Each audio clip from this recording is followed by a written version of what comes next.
Бүр нь бие хамгаалагч гэдэг ажил их амархан харагдаад байх шиг байна. Ясмин дээр одоо энэ пижакта ах нарын чинь ард ямар амьдрал өрнөж идэв, ямар сургалт, боловсролд явагдаж идгийг бол та бүхэн төсөөлөхгүй.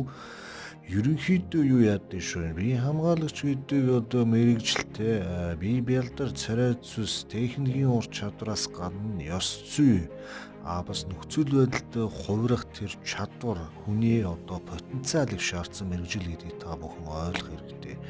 Яагаад тэгэхээр энгийн хүн шиг идэж ууж амарч болохгүй. Байнгын идэвхтэй одоо ажиллагаатай байдаг учраас сахилгаватыг байнга барина. Дээрэс нь үргэлж шинжлэгдэж өөрийгөө хөгжүүлэхгүй болвол энэ ажилдаа тэнцэхгүй байх тийм магадлалтай болчдөг. За мэдээж энэ ажил тэнцэх шалгуурын тоонд одоо өөрийгөө хамгаалах чадвар, галт зэвсэгтэй харьцах, гадаад тэгэл, геополитик, бизнес, сэтгэл судлал тэр тусмаа одоо